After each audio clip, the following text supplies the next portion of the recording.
and I, in talking about this, thought we would do more of a conversation. She and I enjoy working with one another. We showed with one another many years ago. And we've just enjoyed the entire process this time around. One of the questions that we don't ask ourselves as artists, because we get so carried away with our own work, is are our influences in making art? And, where did we start? How did we evolve? What did we look at? And so that is going to be my first question to Jana. Oh, where do we start? Well, what I started, really, as a child, I always liked to draw and paint, but it wasn't focused naturally.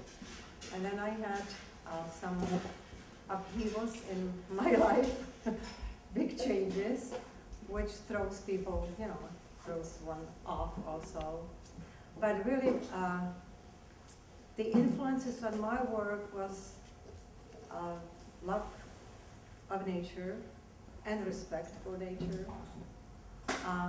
Also a music, which shows in the rhythms, the textures. And probably the deepest was that I grew up under totalitarian regime. And that stays with you. Which one was that? Communism. Oh, communism. Communist. Which country? Czech Republic now Czech Republic. And so I was always looking more deeper into layers because under totalitarian regime you don't dare to say what you think.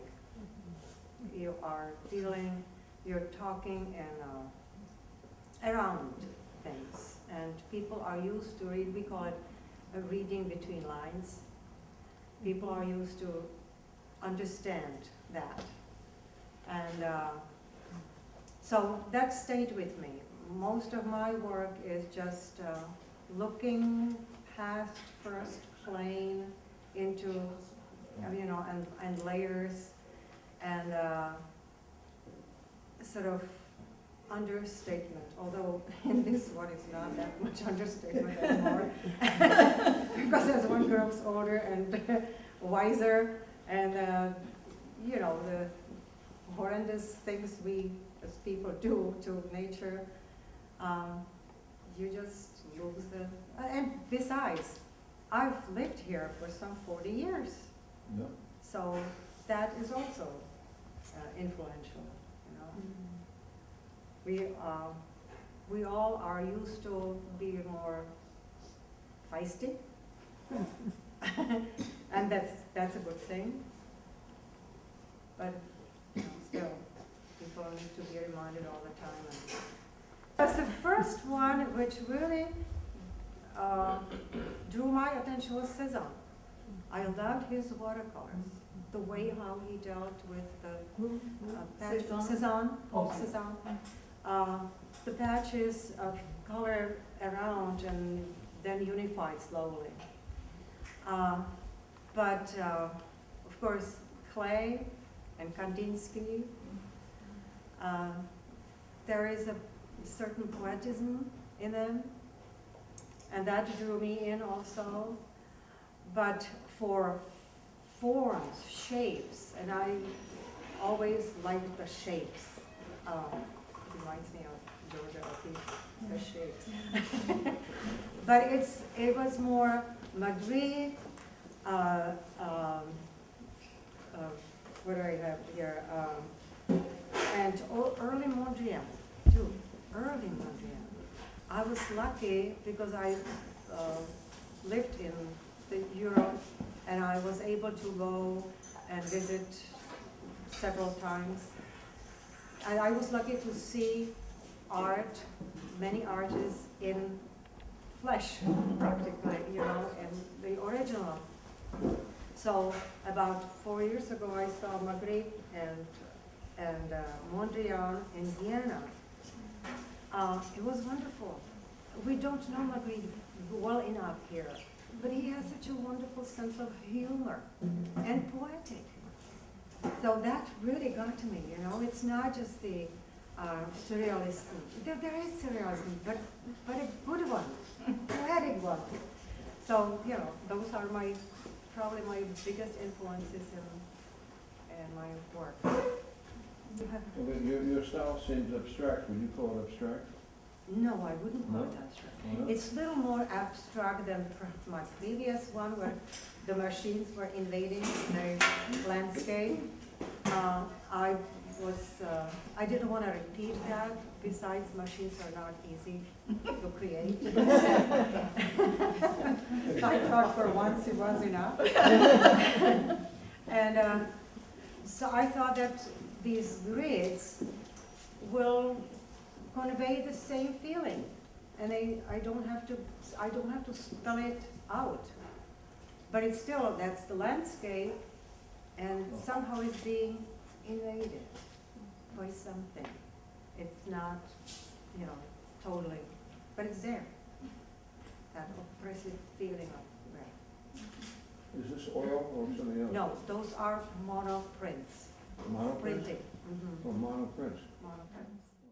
Sandy, what were your influences? This one was hard for me because I'm like out of Andy Main, you know, life is a smorgasbord. And I just, if an artist turns me on, I just want to wallow in them for a while.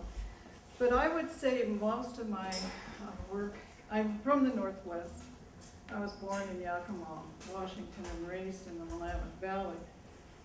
And I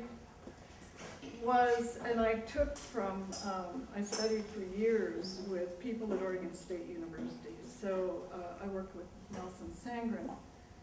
And he has since died, but in working with him, he introduced me to the California school. So the David Park, Diebenkorn, when he did those Ocean Park series, of course, David McCosh, who taught for years at the University of Oregon. How could I leave out C.S. Price? He's just worth a visit to the museum up here to see. McLarty, George Johansson, all of these people, I think, were such strong Northwest, just really, really good painters. And I feel real lucky that I was able to work and learn from them. I ended up in Arkansas, which is a long story, but it has to do with following your husband after he finishes his PhD, and you follow him where he gets his job, which was at the University of Arkansas, where I went back to work. I snibbled the first semester, but then found out it was probably one of the best things that ever happened, just because of the visiting artist program they had. They had the same one that Yale does. Hard. In fact, when I was a graduate student, for meanness, we sent the Yale painters on their MFA a Wu Pig Sui Hog, saying that we hope that they enjoyed the visiting artist as much as we did, because they came to us first and then we sent them on. So anyway, and then I was reintroduced to James McGarrell, who came out to Washington University and then came to Arkansas. And then, of course, the Washington University had a huge collection of Max Beckmann and the German Expressionists. So I guess what I want to say through all of that, I just loved paint. I loved everything about paint. And I thought at this age I'd outgrow it, but I haven't. And doing this series, I just wallowed in it and loved it and continue with it.